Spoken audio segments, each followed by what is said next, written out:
But as the nation continues to grapple with the challenges of economic instability, insecurity, and corruption, one question remains. Will President Tinubu's vision for a renewed Nigeria translate into tangible progress for its citizens? And that's one big question to answer this morning. So we're going to have our own town hall meeting. We're going to open the phone lines and hear from you what you think about Mr. President's very first media chat, if he was able to answer the questions on your heart and also appeal to the senses and sentiments of Nigerians at this time. Joining me is Ademola Oshodi, who is SSA to Mr. President on Foreign Affairs and Protocol. Mr. Oshodi, compliments of the season to you, and thank you for joining us. Good morning. Thank you. Compliments. All right, so we're going to begin the first half discussing thoughts in line of Mr. President's maiden media chat. And then perhaps in the second half, we're also going to focus on what he's been able to do in the area of foreign relations. Well, let's begin with what your initial impression of Mr. President's media chat was. Did he address the key issues Nigerians expected him to? How will you rate his performance? I could be rather biased, but I will try to be fair and objective.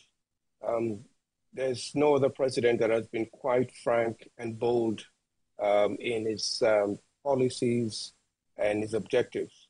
The president fiercely defended his policies, his reforms, and he said that he made a case that it was good for the country. He made a case that he knew what he was doing, and we should be patient. It was quite open. We had all the media houses there, even people that even media houses that typically were, may not be favorable to him. So his policies were laid out. He defended them, and he told the Nigerian public that this is what he means and this is how he's going to do it. He also defended the fact that nothing can deter him from bringing a better life and better changing the situation of Nigeria. Many of his policies are controversial, extremely painful, but his intentions were very clear.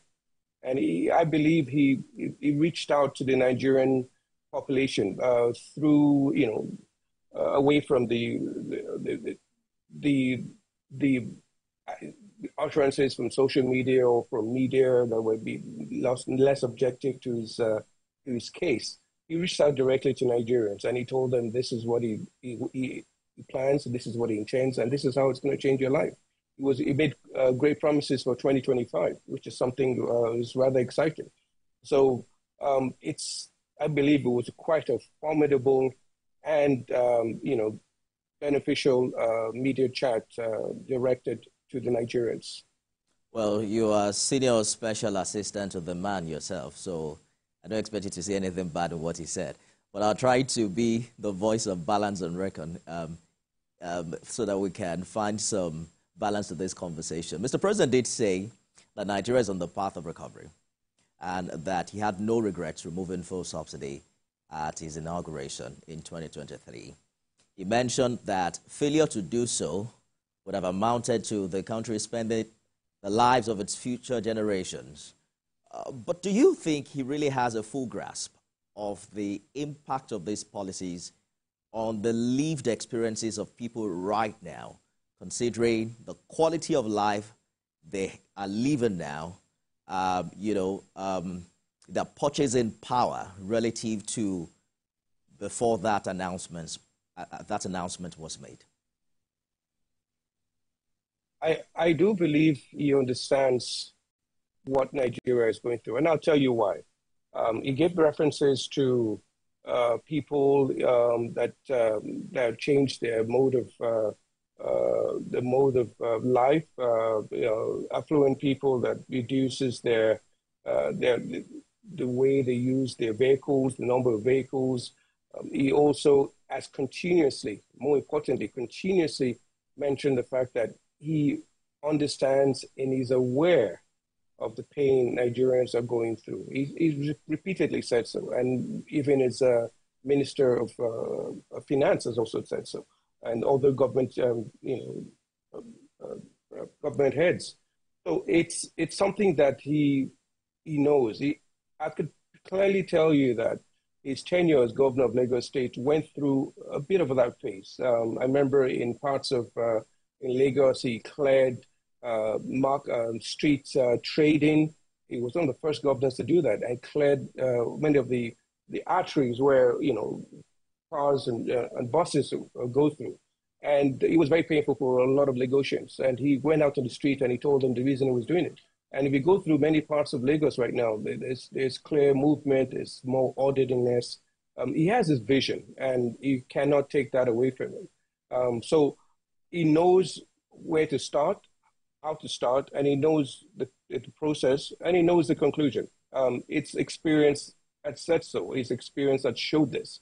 So I believe he's empathetic to what people are going through, and he's continuously in communication with the country, and that's very important. There's one thing to just state something and then sit back and just watch things play. He's actually in constant communication. He's actually telling people in whenever press conferences he has, whether in Nigeria or outside, about his reforms and what he intends to do, and as based on your question, what people are going through.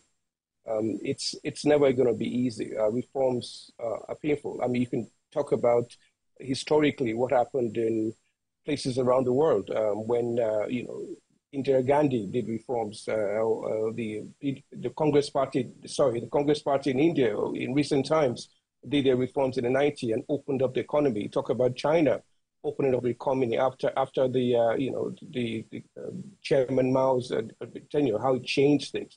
You can talk about, in Russia, how they went through, they were subsidizing everything. They were queuing up for bread, they were queuing up for, all the staple items, heavily subsidized. You talk about that in the UK, the welfare system that Margaret Thatcher broke and changed, fighting the union. And the UK is one of the most thriving economies in Europe, So it's a painful process.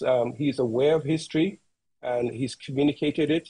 And he's showed his intention to stick with it. And so, yes, I believe that he knows what people are going through, and he's on the right track in resolving the challenges Nigeria face.